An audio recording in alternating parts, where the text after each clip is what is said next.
Hola, hoy hablaremos sobre el solecismo. Este vicio del lenguaje consiste en el uso inadecuado del orden sintáctico o morfológico en una oración. Ahora bien, existen varios tipos de solecismos. En primer lugar, tenemos el solecismo por concordancia. Este se da cuando se alteran los accidentes gramaticales, número, persona. El primer tipo de alteración que se puede dar es entre sujeto y verbo. Ejemplo, la sociedad estaban unidas por sus costumbres. Aquí podemos observar que el sustantivo en singular sociedad no concuerda con el verbo en plural estaban. En ocasiones, este error se da porque el hablante reconoce la palabra sociedad como un sustantivo colectivo y asume que está en plural, cuando el plural de este sustantivo es sociedades. El segundo tipo de alteración se puede dar entre el antecedente y el consecuente, en este caso pronombre y complemento indirecto. El ejemplo sería: el conquistador le impuso nuevas costumbres a los aborígenes.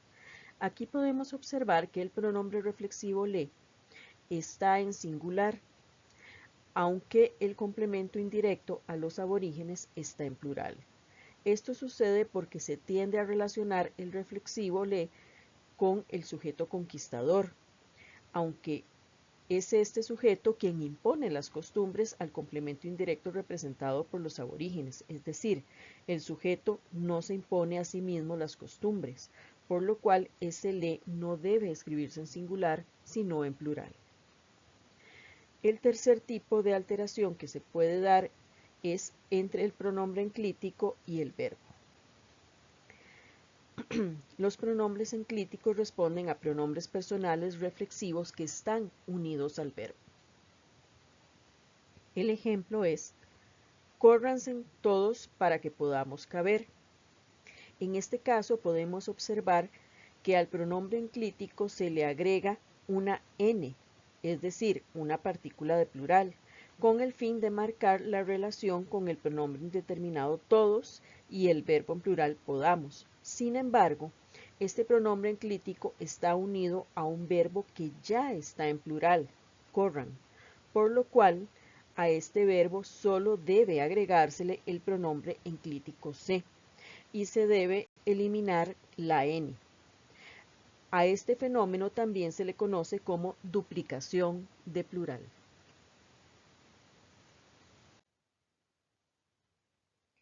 El cuarto tipo de alteración se puede dar entre el adverbio y el verbo. El adverbio es una palabra invariable, es decir, que no se modifica, no acepta accidentes gramaticales como número y género, ¿verdad? Y este adverbio modifica, ¿verdad?, o califica al verbo. Como ejemplo tenemos: están medios dormidos. Aquí podemos observar que se está utilizando el adverbio medio como si fuese un adjetivo, por lo cual debe eliminarse la marcación de plural, es decir, la S, pues la forma correcta es están medio dormidos, porque la palabra medio, cuando funciona como adverbio, es invariable. Eso significa que no es afectado por los accidentes gramaticales de género y número. Ahora bien, el quinto tipo de alteración se puede dar entre el sustantivo y el adjetivo, a partir de género y número. Tenemos el ejemplo: los textos de literatura costarricenses aportan una visión identitaria. En este ejemplo observamos que el sustantivo literatura está en singular, mientras que el adjetivo que lo califica, que es costarricenses, está en plural. De allí que es de suma importancia revisar que los sustantivos y los adjetivos que los califican concuerdan en género y número. Muy probablemente este tipo de construcción se da porque la persona que escribe asocia el sujeto, en plural, los textos, con el tipo de literatura, ¿verdad?, que es la literatura costarricense, es decir, los textos costarricenses. Entonces hacen esa asociación, ¿verdad? Y omiten el sustantivo literatura que se encuentra en la oración.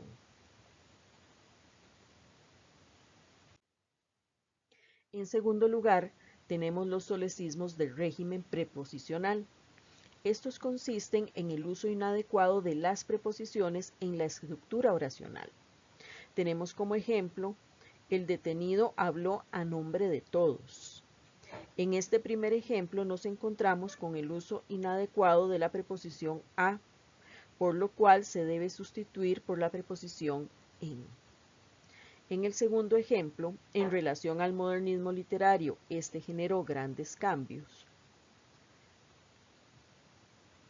Podemos observar que la frase preposicional está mal construida, en tanto se usa el artículo contracto al en lugar de la preposición con, por lo cual la construcción correcta sería en relación con.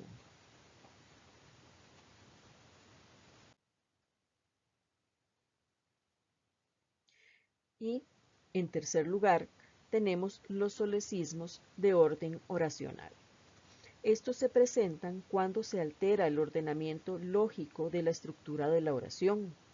Como ejemplo tenemos, debía en la historia establecer una relación con el contexto. Aquí podemos observar que el complemento circunstancial en la historia está inserto en el verbo compuesto debía establecer, por lo cual existe una alteración en el orden lógico oracional. De allí que para solucionar este tipo de errores se deba reordenar la oración, así que esta quedaría de la siguiente manera. En la historia, coma, debía establecer una relación con el contexto. Ahora tenemos el siguiente ejemplo. Escribe una obra literaria para el pueblo de ficción. En este otro ejemplo podemos observar que el complemento indirecto está inserto en el complemento directo. Por tal motivo, se debe reorganizar la oración para poder acomodarlos correctamente. Así que la oración debería estructurarse de la siguiente manera. Escribe una obra de ficción para el pueblo.